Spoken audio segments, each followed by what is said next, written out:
Free your mind now. Be part of People's Pan-African Parliament, the Pan-African Pyramid Debate with your speaker, Andrew Irumba Katusabe. A very good evening, ladies and gentlemen, and welcome aboard. Welcome to another edition of the Pan-African Pyramid Show here at Fairway Hotel. My name is Andrew Irumba Katusabe, and tonight we're discussing yet another important topic that actually has everything to do with our African politics. Ladies and gentlemen, if I can take you a little bit back, Free your mind now.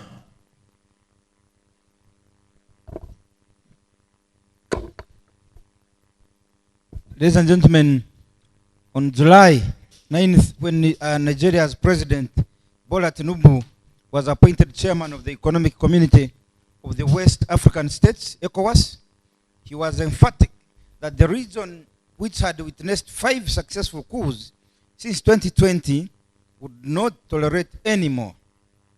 And he was quoted as having said, "We must stand firm on democracy. There is no governance, freedom, and rule of law without democracy." The first test on that resolve has now come. Just 15 days after that speech, members of Niger's presidential guard detained President Mohamed Bazoum and announced a change of government, the 4th West African country to do so far. Tinubu swiftly denounced the coup and dispatched a delegation headed by Benin President Patrice Talon to Niamey for mediation.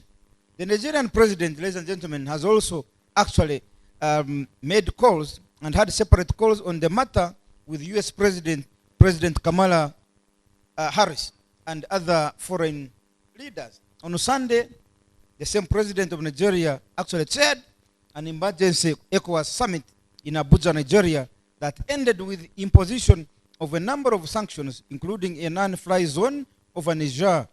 The bloc also issued a 1-week ultimatum to the Abdoumani Tiani-led interim military government in Niger to restore constitutional order or risk the possible use of force. In 2021, Africa has 6 countries currently under military rule.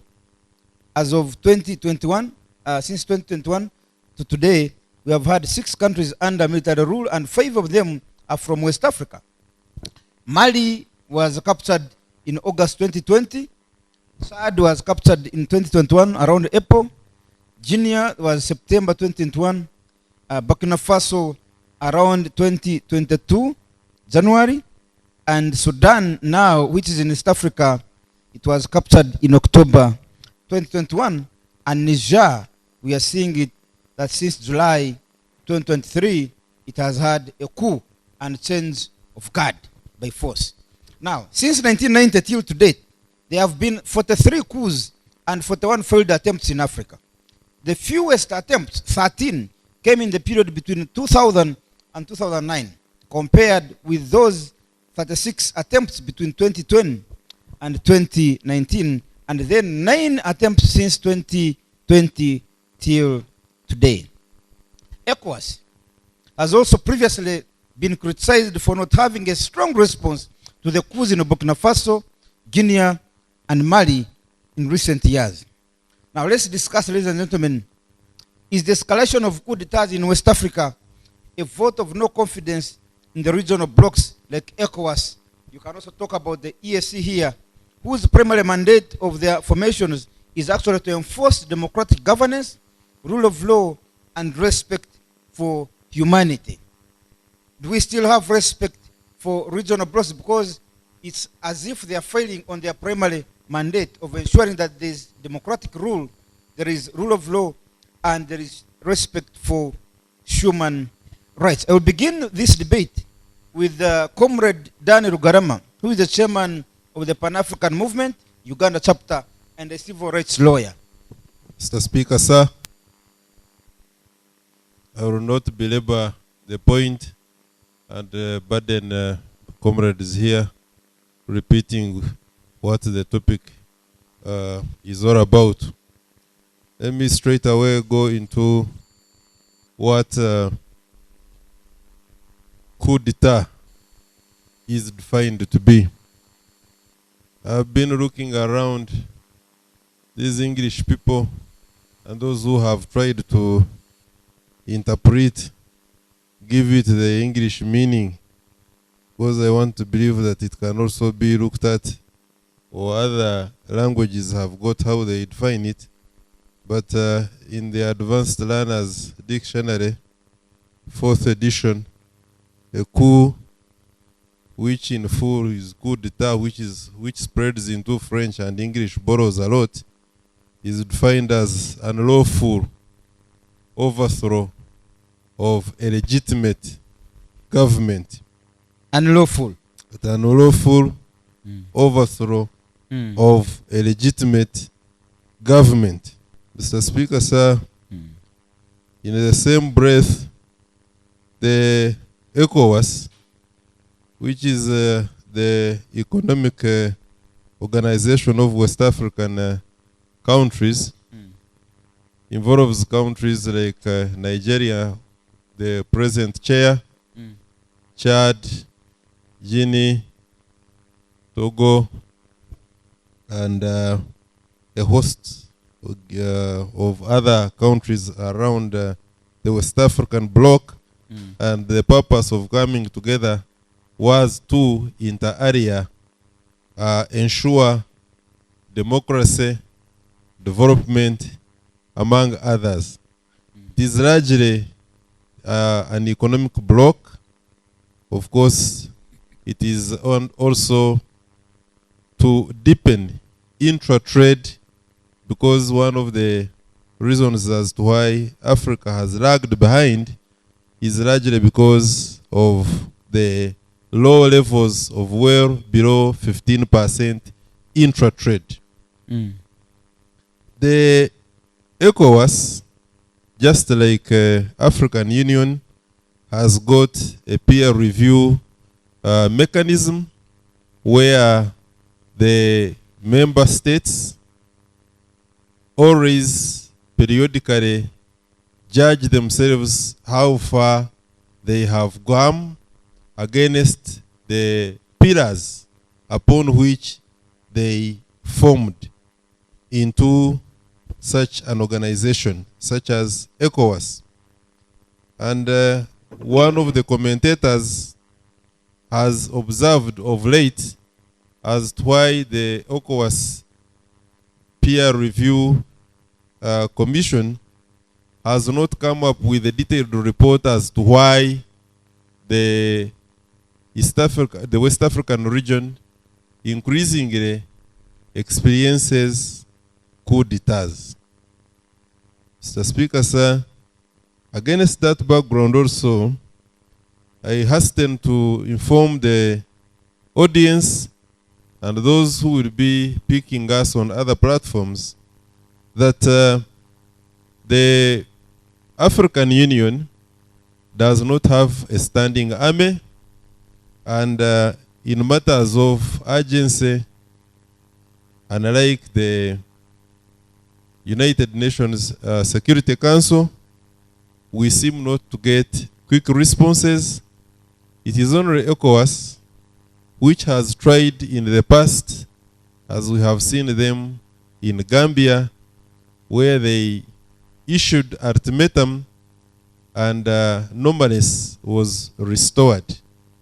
We are yet to see as to whether the same ultimatum that was issued by the current chair of ECOWAS to the regime, the junta regime, as they wanna be say these days, is going to listen and hand over power to the democratically elected. Like it happened where, comrade? It happened in Gambia, where Jammeh, who had conceded defeat, Changed his position. tried to change his stand, and he was warned that that is not going to be tolerated, and he had to retract his words and also give way Handed over power. the new leader. And Okay. Gambia was saved from the trauma. At the same time, I do reckon some of the suggestions that have been made. They talk about poor economies because they say that, for instance, where coups have happened, and this is from World Bank estimates, that where coups have happened, these economies have got less than $21 billion GDP. And as such, therefore, that weak economies are a recipe for coups. That is a huge debate which I do not have time to go into. But I want to conclude by looking at, in a way of summary, three things. One is the geopolitical divide. When you look at the geopolitical divide, the big powers have got their own interests. When you go to the United Nations Security Council, for instance, you will find that some countries which have got veto powers, if a coup happens wherever it happens, and we will find that America is interested in that coup, in a majority of the cases, they would have engineered it anyway, and the Security Council wants to sanction that country, the geopolitical interests of America will overshadow any other country from participating. Now we're here in Niger, they're leveraging on Wagner forces. It is actually Russia. suspected in Niger that we are seeing a reoccurrence of antagonism between West and East, whereby the reemergence of the Eastern Bloc through Russia is coming to overthrow the interests of French West Africa, well knowing that, for instance, France has got interests in Niger, like it has got interest in the entire West Africa, where they are mining uranium and some other worthy minerals like gold, which has been part and parcel of building the economy of France. Let me now come with Comrade James Kashaya. Now, what is happening in West Africa, Mr. Speaker, is not a move or vote of no confidence to ECOWAS. It is a vote of confidence to imperialists. You know, some of you don't know that many African states, Mr. Speaker, they are still struggling to fight imperialists. Let me just give you the figures. I want you to watch me very well. My presentation. I'm following. I want this presentation to be heard by many African leaders and those who are actually loving Africa. Niger, it is in West Africa. Mr. Speaker, Niger supplies 5% of the world's uranium, supplies uranium to the world of about 5%. So 5% of the world's uranium comes from Niger. Yes. Okay. And it's the seventh country in the world in uranium Producing country. Okay. Now, where the problem is, there is a company called Somaya. It is owned by French, France. This company, remember, Niger is a French colony. Now, since colonialism, this mineral has been owned by French people. Now, this company is owning 63.5%. Hey. Yes. You know, I told you I'm a researcher. Yes. Now, the state,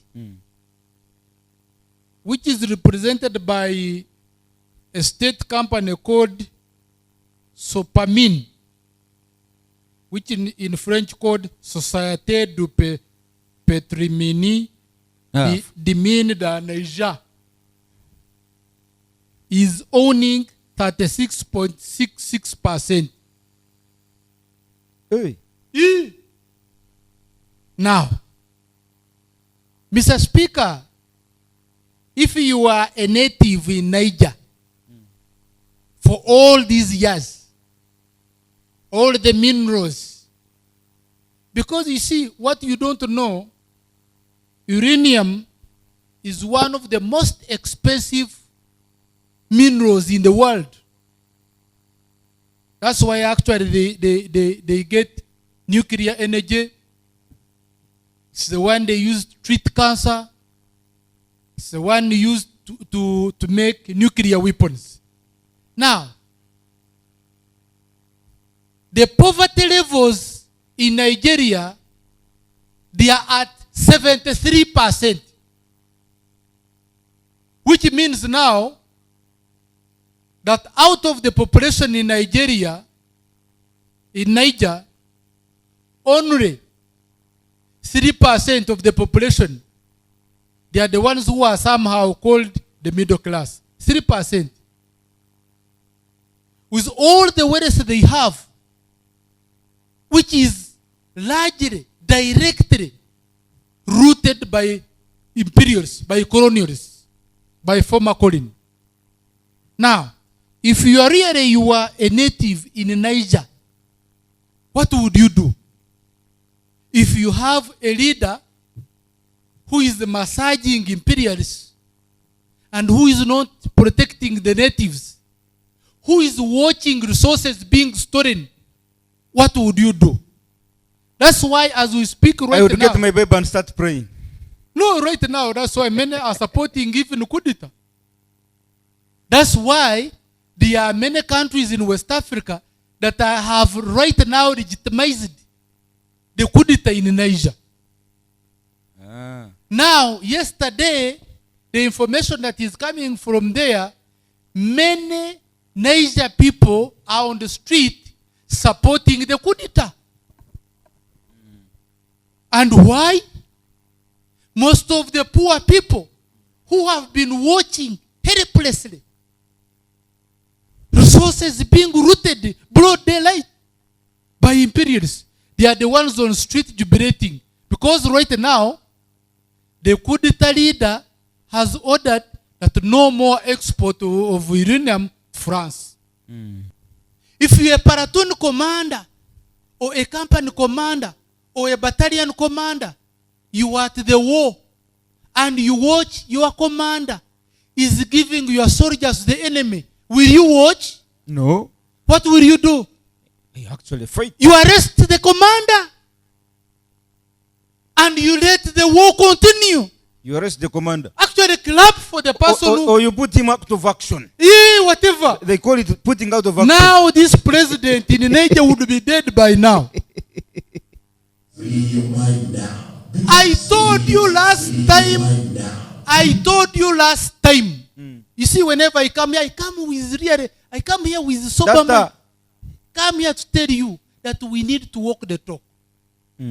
Those ones who have been actually traitors to Africa, they should die. So in other words, Mr. Kasha, you should sacrifice. So in other words, Mr. Kasha, you are supporting what is going on in Niger. I'm supporting the pro-people movement. Let us be clear. Yes. Don't hide. Are you supporting the coup happening in Niger? The pro-people movement, they are the ones who are in charge of Niger. Now. Okay, so they have removed not even a dictator, a traitor. They've removed the traitor. They have removed because we have, you know, what you don't know in politics. There is what they call progressive dictatorship. Not every dictatorship is bad, by the way, for your information. Progressive dictatorship. Like the one in Rwanda. For this, not only in Rwanda, even in Singapore, the former general. And China. the one who transformed Singapore from zero, China. yes, from grass Lee Kuan Yew. to grace. Yes, Lee Kuan Yew. he was a progressive dictator. Africa, we need progressive dictators, people who can transform their citizens, not traitors, not agents of imperialists. Thank you, Mr. Kasher. And we call such people transactional leaders as opposed to transformative leaders. Give me one message to Nigerian leader who is saying, I have given you an ultimatum of 1 week. If you don't return back the power, we shall come for you. Give me one message. A Nigerian leader who cannot even, even sometimes I sympathize with Nigerians. Huh? You know, in Africa, what you don't know, we have selections, not elections. First give him the message. What message do you want to give him? The message I'm giving right now as a Pan-Africanist, with a lot of authority, by the way. Please, Muzei, the president of Nigeria, leave the man.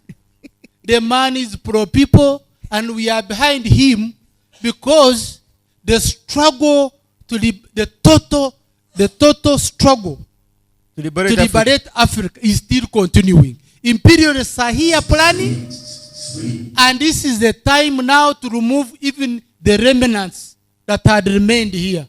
Good evening. We are discussing the coup d'etat in Africa, and the vivid and very fresh example is what is happening in Niger.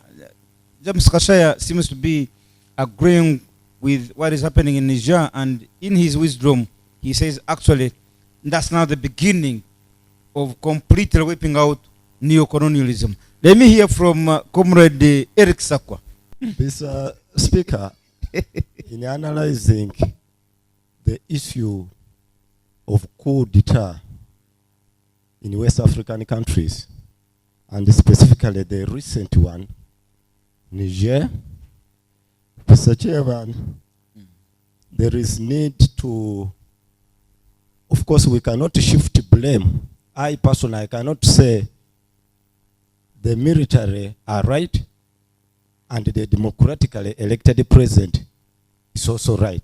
I cannot play a role of apportioning blame in that way, because both of them actually, both the military and the democratically elected president Government are having issues that need to be sorted.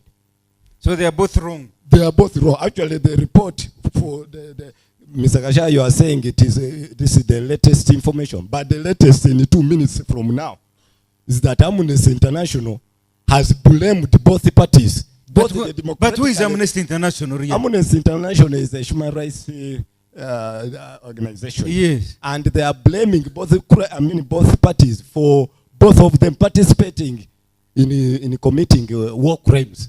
So that means you cannot say a military coup is better and the coup plotters are right.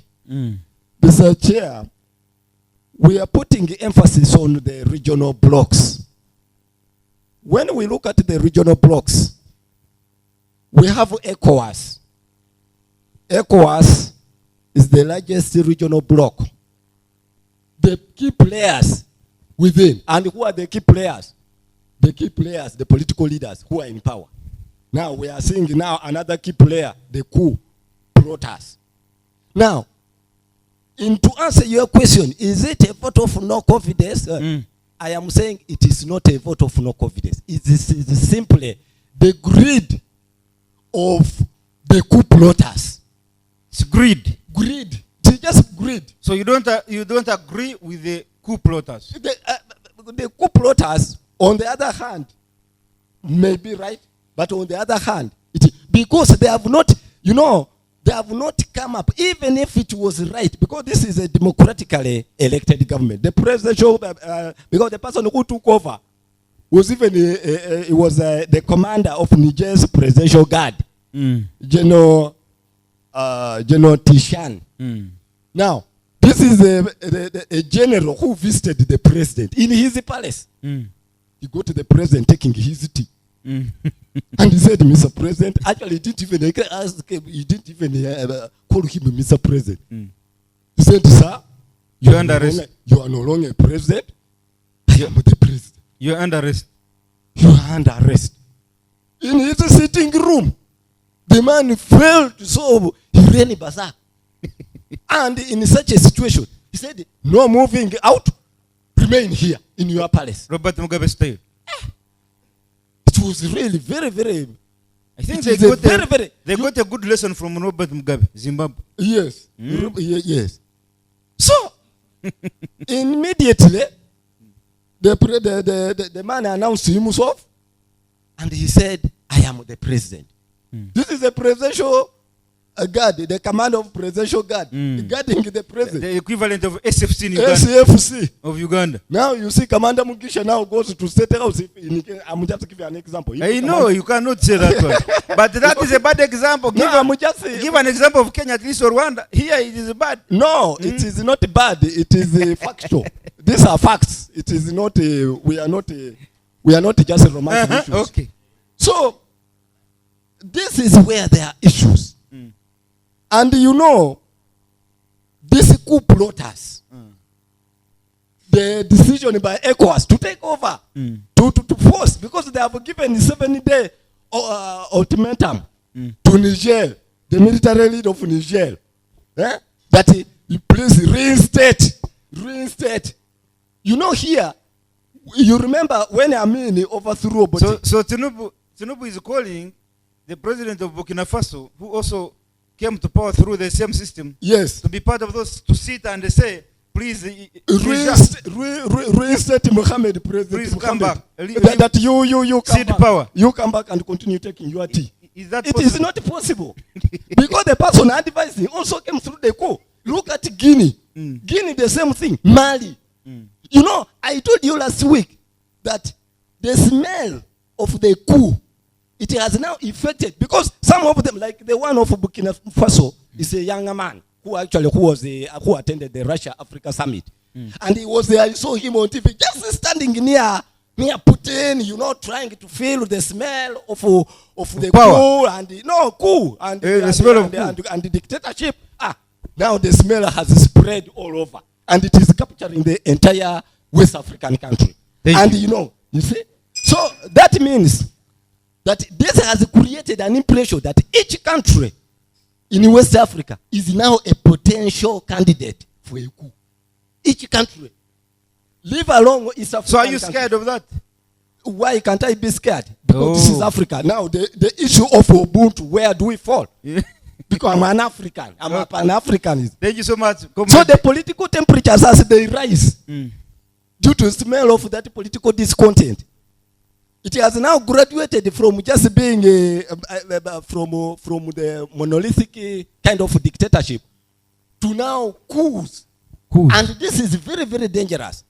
So the issue, they would give a chance to the president who was democratically elected to sort out issues of economics, issues of politics, before they come up with a coup. And that one cannot be a progressive dictator, as Mr. Kashia said. That one is not progressive. That is very uncouth, very satanic. And thank you so much, Mr. Eric Shaw. I want us to understand the source, because all this is happening, and there is a source where somebody is engineering the consequences, because we are just seeing the consequences. A coup d'etat is just a consequence. Now, someone is engineering this coup d'etat to happen.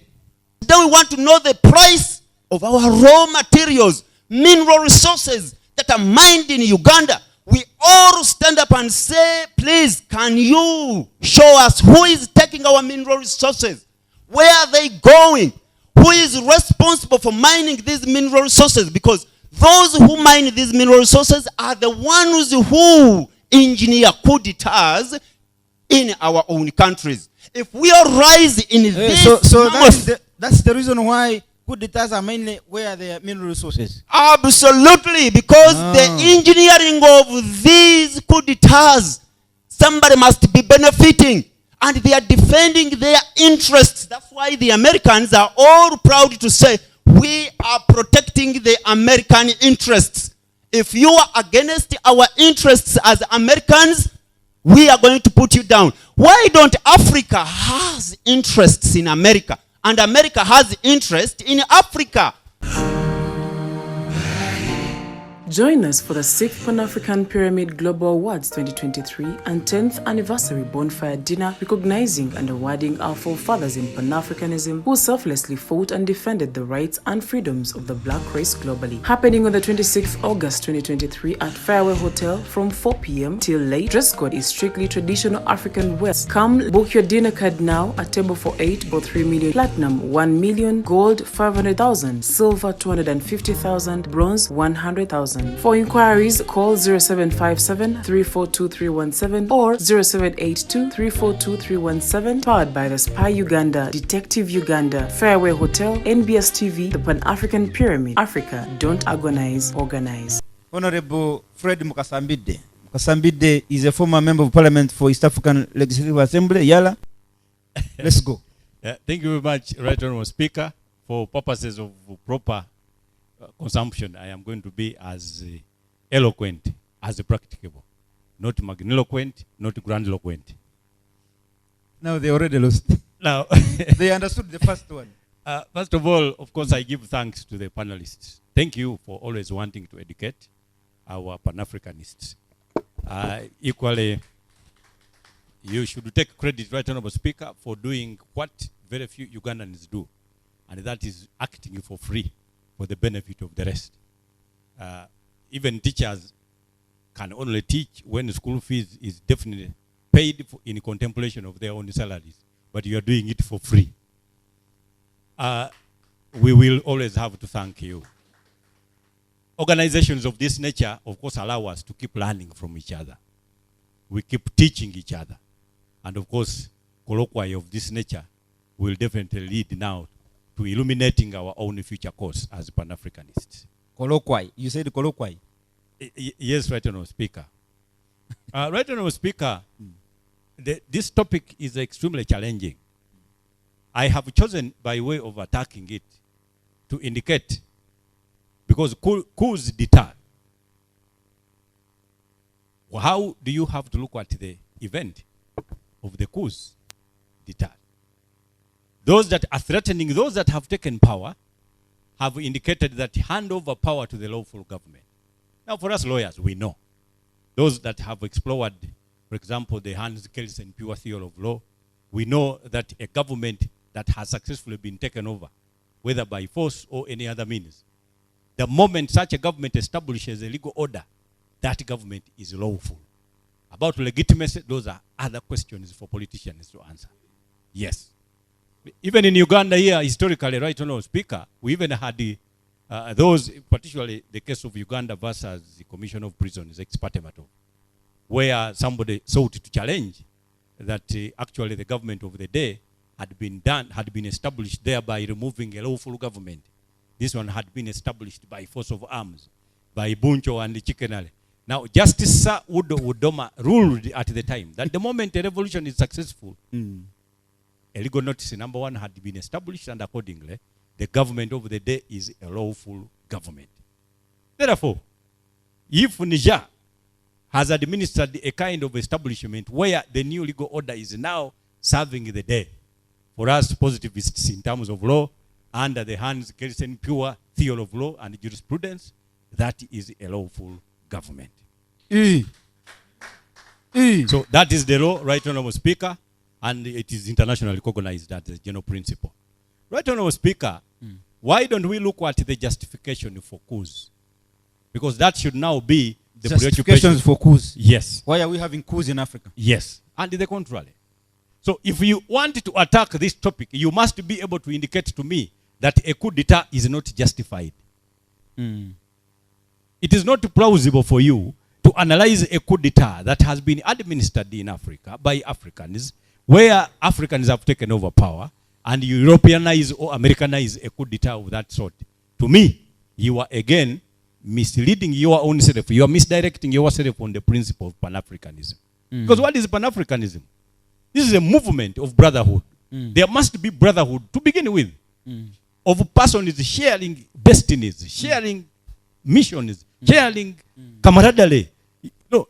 The other ones So- have understood camaraderie. Now, So Pastor right will now, have to explain. when a leader captures state and operates such a government in such a way that Africans are suffering, you do not tell me that that leader, simply because he is African, he is Pan-African. No. There is a difference. There is a difference between you being African and being Pan-African. Yes. We have got Africans that are actually a sellout to Europeans. You cannot tell me that majorly because you have established a cocoon of leaders, bestowed yourselves and christened yourselves Pan-Africans, that accordingly, therefore, we should carry the definition at the moving swan song of our lips of you as Pan-Africanists. That is not correct, Rational Speaker. So, why don't we have to look at this? Number one, let us look at the historicity of our own leaders.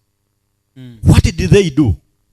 When leaders of the African continent definitely took over from Europeans, by any manner of takeover, because I know that Africans had a spate and a wave of decolonization. There was participation by all and sundry. All would give whatever was available. And I know that officers and men of African countries did whatever they could in order to redeem their countries and gave their own countries what we call independence. Now, what took place? At the establishment of the Organization of African Unity, there must have been a document that clearly gave a definition of why they are coming together. Now, let us assume that the Organization of African Unity Treaty was there for the document. Look at Article 3 of that infamous Organization of African Union Treaty. Article 3 gave very clear guidelines on non-interference with what they called internal matters of a sovereign state of Africa. Now, the non-interference was a protective wall established around each government in Africa, to the extent that all of the other African countries are not allowed to interfere in what they dubbed and termed internal affairs, internal matters of a sovereign state. So what became internal matters? Wanton killings of individuals by those that sought to maintain and keep power forever. So there must have been something that has to be addressed. What was the objective reason that made it a logical necessity for the presidency of the day to briefly legalize non-interference by other states?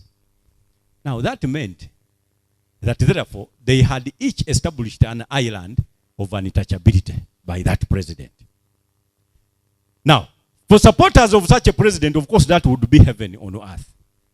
But the target of such a president, therefore, would now have been hell established very close to their doorsteps. So, when you are making analysis, I would like you to establish a dichotomy between an African and a Pan-African, even when they are leading African countries. Right, Honorable Speaker, for me, that is my request for the audience. That once you establish that dichotomy, then you are going to dissect this topic properly, without fear, favor, affection, or irui. That is what I stand for in the equation. Right, Honorable Speaker, when they established then, they realized that actually that is not working. Because again, there was wanton justification for rebel activities against African leaders themselves, where rebellion is established against the same African leaders. Why? Because this string of untouchability gave them the aura of what we would call honorific ability dignity. The outright importance by a leader. Somebody who even begins to think is closer to God. It is a very long word, honorific ability dignity. That is what exactly every African leader became. What did Honorable Mbidde say? Okay, continue. So, right, Honorable Speaker, when these presidents discovered that rebellion now became the order of the day, coups d'etat became the order of the day, then they identified that it was important to establish a rights-based administration of African countries. Which rights? Fundamental human rights, economic rights. Because you see, unemployment is everywhere, right, Honorable Speaker. The difference is at how much is the burden of unemployment on the head of the one who is unemployed. Because that is what the state must seek to solve. Everywhere there is unemployment, even in the United States. But once a country has got closer proximity to resources, that country should establish what we call a social democratic administration that makes it important that the unemployed does not carry the burden of unemployment. That somebody must be paid unemployment benefits until the state finds what to do for that person. Unless industrialization has been established and that person gets back into work. Today, we have states in Africa that have excavated minerals, including lithium, but where now all and sundry do not know what will be eaten by those very persons in the near future, and where future refers to tomorrow, right, Honorable Speaker. Therefore, that has established a fertile recruitment ground for rebellion and coups d'etat. Others have called them names. You can imagine when you look at the word Shabab, right, Honorable Speaker, means youth. So for you to be dismissive of the activities of Al-Shabaab, first find out what is the logical justification behind the acts that those people are doing. And for me, as a human rights activist, I would want to dig down, to dig deep. So when the Constitutive Act was established to provide for rights, we thought that African leaders have again identified that it is important. And I agree with the gentleman who said that one of our brothers who said that democracy doesn't apply here in Africa. Recently, Joshua Maponga. I equally attended one of the symposium. The symposium was organized by the Rwanda Defense Forces in conjunction with the University of Kigali, where what they call superior intellects were invited to definitely adumbrate over matters of African security. Yes, right, Honorable Speaker. Or Lugubure. I hope Mr. Kashaya has heard it. Right, Honorable Speaker. One professor, I think was from the United States, he said, actually, we have all along known that democracy means the government of the people, for the people, by the people, and so on. And the rest. You're right. So, but when he reached everywhere, he discussed and discovered that actually in terms of the African context, why don't we look at good governance instead of the definition Afua said? And he said that good governance must be determined in accordance to results. That it was foolhardy for anybody to think about the length and the term of office of a leader, other than looking at the results of such A leader. longevity of that leader's leadership. So it was important that one looks at all. It's not about the longevity, but it's about the service delivery. What are you doing? And he actually concluded that it is important for you to talk of good governance in Africa by referring it to representative government. I can tell you, I bought all his ideas. That representative government, that is number one. Good governance should be determined in accordance to results, that is number two. And that longevity can be discerned and determined in accordance to why and what actually exists and what obtained is on the ground. I know that African states have tended to be democratic. They are those that have exhibited to the whole world that because they change leaders, Therefore, they are democratic. You have looked at Tanzania, you have looked at Kenya, we have looked at South Africa, we have looked Ghana. So one says, one asks one to say, okay, if in East Africa, dictatorship means one leader remaining at the helm of leadership for long. What about Tanzania, where one party remains at the helm of leadership forever? Or Kenya, where the same families remain at the helm of leadership forever? So in my opinion then, I would look at results. In Kenya, it's only families that change. Yes. It's until recently when now Ruto interrupted. And it is not true. One of the servants, of the former servants of families, he was actually a member of Jeshi la Mzee for Kanu, for Mzee Moi. He was just a youth brigade member who actually used to do whatever happened, whatever was supposed to be done for Mzee Moi. So he's not very distant from what we are talking about. So right on our speaker, then we say, okay, why don't we look at somebody who says we are democratic because we hold the periodic elections in Uganda? We said, okay, let us analyze what is the quality of the elections you hold periodically. The quality is okay. Why? The candidate, I appoint the returning officer, the one who counts. I actually select The Electoral Commission, I appoint it. I select even the company that definitely now, it does not refer to how many. The winners and the losers. Yes. It must refer to all. So a corridor of the powerless has been generated, and somebody actually begins to think that it is impossible for anyone to achieve a contrary result than a result that has been prepared by one candidate. Therefore, a justification begins to linger around. You do not tell me that Europeans have helped you. No. You must have established processes that actually make it unjustifiable for anybody to assist any other in order to administer a coup d'etat for all intents and purposes. So, right honorable Speaker, when you are analyzing coups d'etat, there must be extreme regard to the nature and the functioning of government. A people's level to govern themselves democratically is proportionate to the degree of their understanding of the structure and functioning of the whole social and political body. Where the people fail to understand it, they will definitely fight to establish what they understand. and right honorable Speaker, is the They will fight to establish what they understand. Yes. Whether it's wrong or right, they will establish it.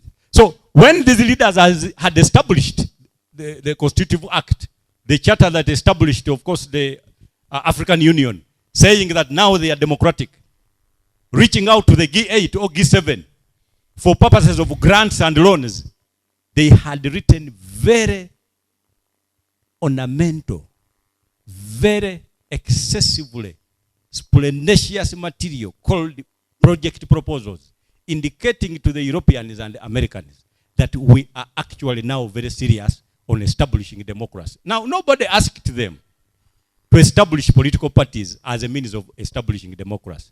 But they placed it as one of the provisions in order to obtain loans and the badly needed grants at Kananaski. That was in the areas of 2000. Now, one of the major countries that merged with economic programs included one, South Africa, which was being led by Thabo Mbeki at the time. Then we had Abdoulaye Wade of Senegal. Then we had Bouteflika of Algeria. Now, when they started at Kananaski, the Europeans said, okay, if all of these provisions are actual economic plans, let us now jointly consolidate them into an Africa Action Plan. And one of the provisions for qualification for our grants is freedom of political parties. They established a peer review mechanism for purposes that they would then review even the applicability, practice, and the success stories under the same. So they freed the parties, not because they loved to establish democracy, which they understood to be political parties, but because they wanted to qualify for grants. In fact, for us here in Uganda, the one who actually led the freedom of political parties said to Bejeko, let us free them. Meaning he didn't form one. Yes. He said to Bejeko, meaning even what he remained with was not a political party. And indeed, it is not one. The National Resistance Movement is registered as a political party, but it practices politics as a dogmatic cult. Dogmatic cult? Yes, with a simplified and easily graspable catechism, but with the president as the high priest celebrating the mass. So, and I can tell you that, for me, I speak frankly as a Pan-Africanist. And I can tell you that whoever thinks that under such an establishment, we can have an election that they can win, then for me, he's telling me that they have got a very great sense of humor. but right now, Speaker, I believe not every bad thing is used. Some can be used as a bad example. Hey. Yes. So it is not true that every bad thing is used. And that's why for us in the Democratic Party, we are saying, no, let us talk. We no longer have the constitution. We don't have political parties. These things are veiled. Others are antagonistic. Let us talk. And we recreate now back what we call autochthonous leadership. Leadership that is based on sovereignty of the people, where people, Africans, can begin to choose afresh. Today, where we are heading, even when you get to the oil sector, it is now at the stage of drilling, construction and what, but all companies that were African in nature have been ejected out of work. All of those that are doing third-party contracts, are now failing because the Chinese are taking the work. They are not doing it themselves. They are contracting. Our own African companies are being subcontracted, but given less pay, and they are now one by one running out of the job. So for you, you must know that this first phase, our African brothers have failed. They are losing out in terms of the first phase of the oil production.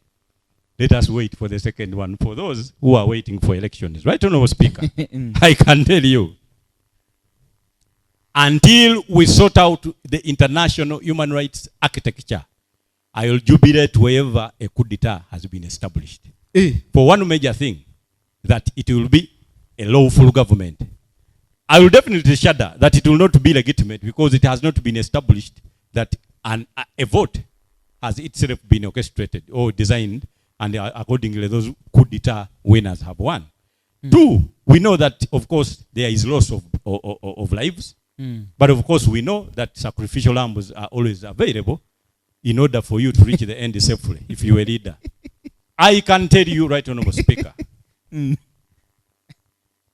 know, before we went into COVID of 2019, I had an occasion to meet the late President Jerry Rawlings of Ghana. We had some very brief discussions. He told me a lot of things. Some are public, some are not, about our own leaders. But what he told me was, he gave me an account when he was conducting me via what we call Ghana Military Academy. I was looking at this and that. He gave me a story of his own self. The first attempt to a coup d'etat in Ghana that failed. But preceding that attempt, he had gone to Gaddafi. He had met him and asked for help. Please help me. I am very serious. I am determined. I want to take over. And the following reasons justify that I do so. Gaddafi looked at him as a young man who was only and merely ambitious. He said, no, I am not going to help you because that brother of mine is really a very close brother.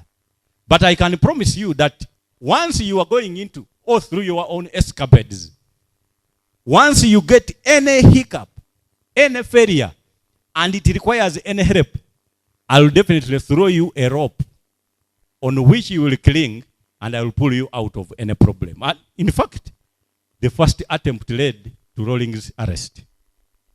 He was arrested and sentenced to death. But before he was executed, Gaddafi discovered that actually that young man had requested for help, and this was my promise. So he rang the brother and told him, no, don't. That young man is he's just being cantankerous. You leave him. He was even here and advised him, but he didn't listen. But you leave him, he will kowtow properly to your leadership.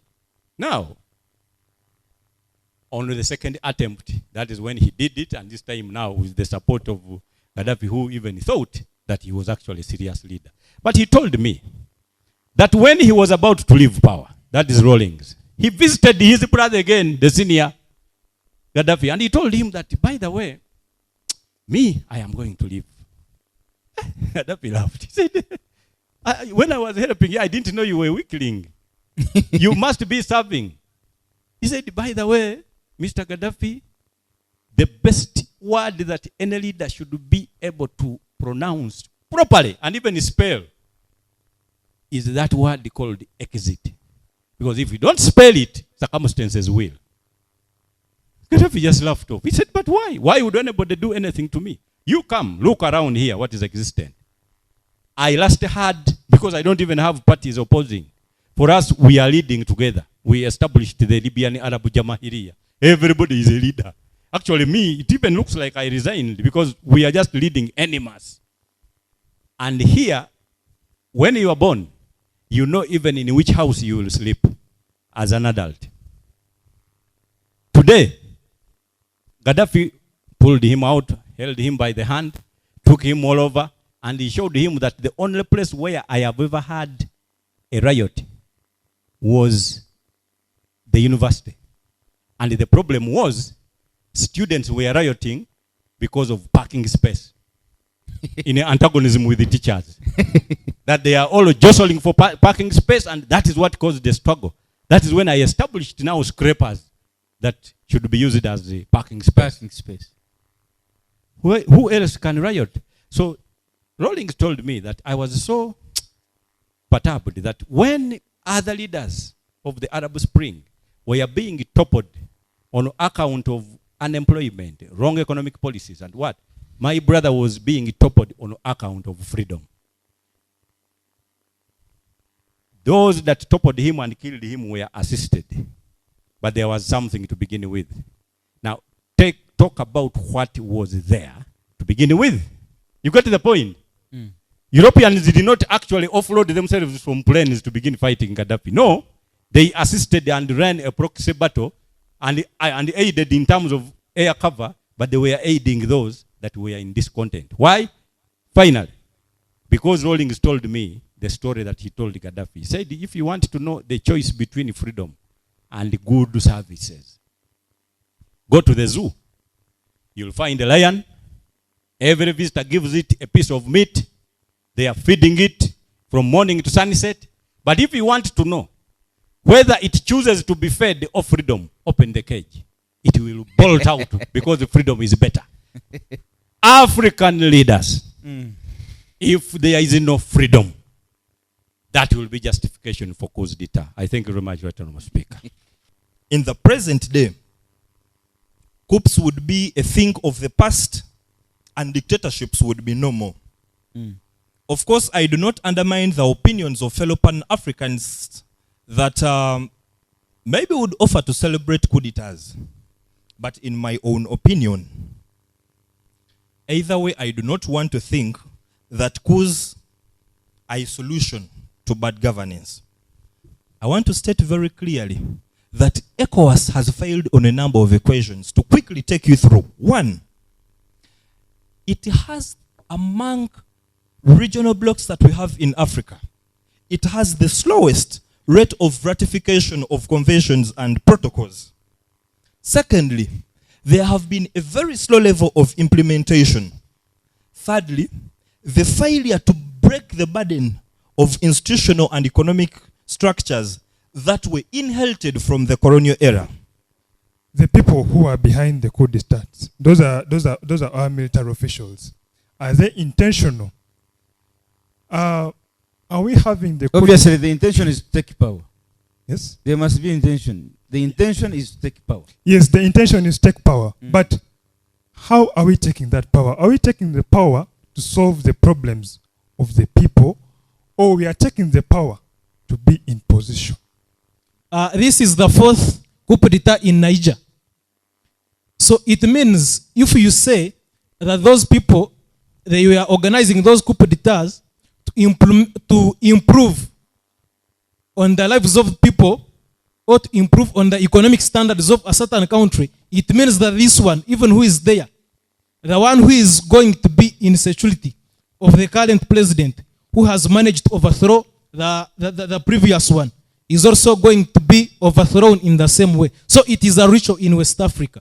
They say, Right Honourable Speaker, that in a forest election, the trees kept on voting for an axe simply because of the wood handle, and they used to call it a brother, not knowing that the handle is actually carrying what is depleting all the trees from the forest. So there must be that clear regard. and for me, that is where I come from. In the equation, that is where I lie. The clear distinction between a bad leader who accordingly cannot be described as a Pan-Africanist and that leader who actually leads in such a way that Africans in that leader's country believe that that person is either brother or a sister by virtue of the mechanism of administration that published. So, Right Honourable Speaker, that is a brain material that everybody must be able to discern properly. The distinction is not very clear because all historical materials were written by those that were actually bootlicking current leaders at the time. Others were being sponsored by those that actually had the pass at the time. So, in effect, all historical African leaders are Pan-Africanists. But they do not know that actually some African leaders were actually tools against Pan-Africanism.